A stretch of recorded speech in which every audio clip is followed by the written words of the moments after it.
ഇസ്രായേലിൻ നായക, എൻ്റെ നല്ല ദൈവമേ, കാഴ്ചയാ ഞാനേകുന്നു എന്നെയും എൻ സർവവും നിന്റെ മുൻപിലായിതാ,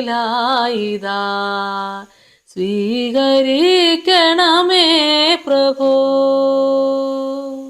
കർത്താവിന് എനിക്ക് ഏറ്റവും പ്രിയപ്പെട്ടവരെ, 57 സങ്കീർത്തനത്തിന്റെ 6 മുതലുള്ള വചനഭാഗങ്ങൾ നമുക്ക് വായിക്കാം. അവർ എൻ്റെ കാലടികൾക്ക് ഒരു വല വിരിച്ചു, എൻ്റെ മനസ്സിടിഞ്ഞിരിക്കുന്നു. അവരെൻ്റെ മുമ്പിൽ ഒരു കുഴി കുഴിച്ചു, അതിൽ അവർ തന്നെ വീണു.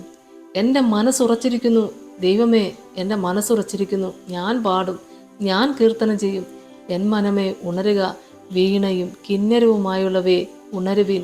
ഞാൻ അധികാലത്തെ ഉണരും. കർത്താവേ, വംശങ്ങളുടെ ഇടയിൽ ഞാൻ നിനക്ക് സ്തോത്രം ചെയ്യും. ജാതിയുടെ മധ്യേ ഞാൻ നിനക്ക് കീർത്തനം ചെയ്യും. നിന്റെ ദയ ആകാശത്തോളവും നിന്റെ വിശ്വസ്തത മേഘങ്ങളോളവും വലിയതല്ലോ. ദൈവമേ, നീ ആകാശത്തിന് മീതെ ഉയർന്നിരിക്കണമേ. നിന്റെ മഹത്വം സർവ്വഭൂമിയിലും പരക്കട്ടെ. ആമേൻ. സ്തോത്രം.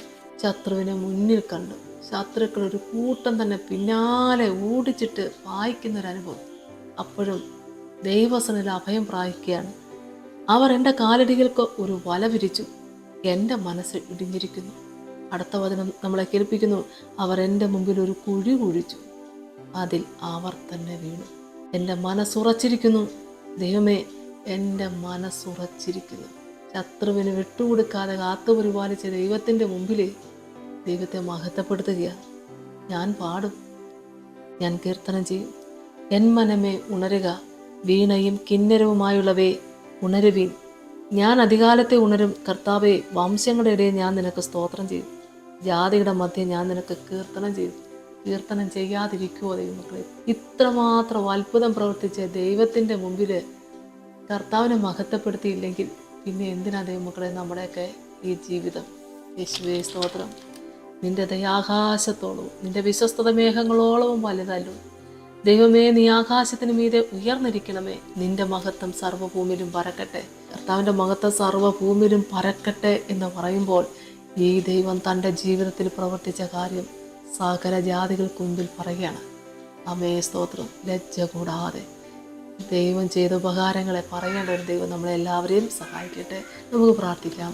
സ്തോത്രം കർത്താവേ, കരുണാസമ്പന്ന എൻ്റെ സ്വർഗീയ നല്ല ദൈവമേ, ദാവീദ് രാജാവിൻ്റെ ഈ വിശ്വാസത്തെ കർത്താവെ അടിയങ്ങൾ ഓർക്കുന്നപ്പ.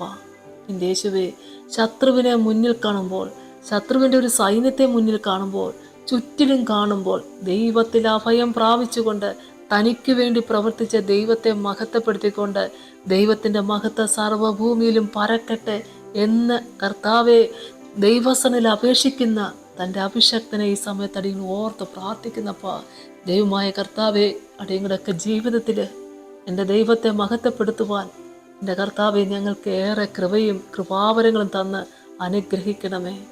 പ്രയാസങ്ങളും പ്രശ്നങ്ങളും ഏറുമ്പോഴും അതിൻ്റെ നടുവിൽ പ്രവർത്തിക്കുന്ന ദൈവത്തെ മുഖാമുഖം കണ്ടുകൊണ്ട് ആ കരം പിടിച്ചുകൊണ്ട് എൻ്റെ കർത്താവെ ആ ശബ്ദം കേട്ടുകൊണ്ട് എൻ്റെ ദൈവത്തിന് വേണ്ടി സമർപ്പിക്കപ്പെടുവാൻ അടിയങ്ങളെയൊക്കെ വിളിച്ചു വേർതിരിച്ച ദൈവത്തിന് നന്ദിയോടെ സ്തോത്രം ചെയ്യുന്നു, സ്തുതിക്കുന്ന കർത്താവെ. എൻ്റെ ദൈവമായ കർത്താവെ, ശത്രുക്കൾ നിമിത്തം ഏറെ ഭാരങ്ങൾ അനുഭവിക്കുന്ന മക്കൾക്ക് വേണ്ടി പ്രാർത്ഥിക്കുന്നപ്പോൾ ഒരു വിടുതൽ നിന്റെ മക്കൾക്ക് കൊടുത്ത ദൈവം അനുഗ്രഹിക്കണേ. എന്തിനെ ചൊല്ലി ഭാരപ്പെട്ടിരിക്കുന്നുവോ ആ വിഷയത്തിന്മേൽ ദൈവം പ്രവർത്തിക്കണേ. യേശുവിൻ്റെ നാമത്തിൽ തന്നെ ആമേൻ. യേശുവേ സ്തോത്രം.